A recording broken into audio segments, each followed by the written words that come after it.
ಅಸ್ಥಿಪಂಜರಗಳು ಸಿಕ್ಕ ಪ್ರಕರಣಕ್ಕೆ ಸಂಬಂಧಪಟ್ಟಂತೆ ಘಟನಾ ಸ್ಥಳಕ್ಕೆ ಎಸ್ಪಿ ಧರ್ಮೇಂದ್ರ ಕುಮಾರ್ ಮೀನಾ ಭೇಟಿ ನೀಡಿ ಪರಿಶೀಲನೆ ನಡೆಸಿದ್ದಾರೆ. ಇನ್ನು ಚಿತ್ರದುರ್ಗದ ಚಳ್ಳಕೆರೆ ಗೇಟ್ ಬಳಿಯ ಜೈಲ್ ರಸ್ತೆಯ ಪಾಳುಬಿದ್ದ ಮನೆಯೊಂದರಲ್ಲಿ 5 ಜನರ ಅಸ್ಥಿಪಂಜರಗಳು ಸಿಕ್ಕಿದ್ದವು. ಇನ್ನು ಘಟನಾ ಸ್ಥಳಕ್ಕೆ ಎಸ್ಪಿ ಧರ್ಮೇಂದ್ರ ಕುಮಾರ್ ಮೀನಾ ಭೇಟಿ ನೀಡಿದ್ದು ಪರಿಶೀಲನೆ ನಡೆಸುತ್ತಿದ್ದು ಕಂಡುಬಂದಿದ್ದು, ಸಾವಿನ ಕುರಿತು ಸಂಬಂಧಿಕರಿಂದ ಹಾಗೂ ಇಲಾಖೆ ಸಿಬ್ಬಂದಿಗಳಿಂದ ಎಸ್ಪಿ ಧರ್ಮೇಂದ್ರ ಕುಮಾರ್ ಮೀನಾ ಅವರು ಹೆಚ್ಚಿನ ಮಾಹಿತಿಯನ್ನು ಪಡೆದಿದ್ದು ಕಂಡುಬಂದಿದೆ.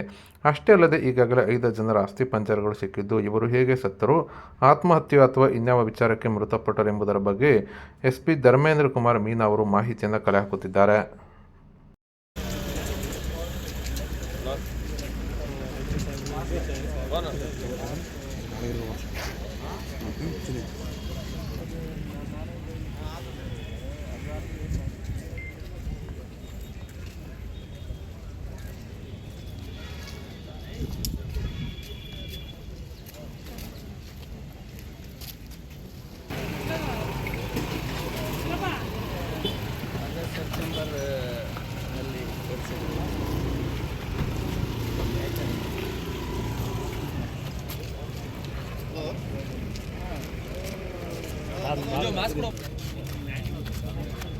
ಹಿಂದೆ ಬರಲ್ಲ ಹಿಂದೆ ಬರಲ್ಲ ಹಿಂದೆ ಬರಲ್ಲ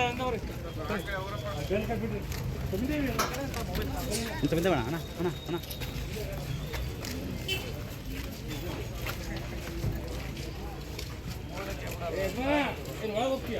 ಬೇರೆ ಕಡೆ ಬಿಡ್ರಿ, ಬೇರೆ ಕಡೆ ಬಿಡ್ರಿ.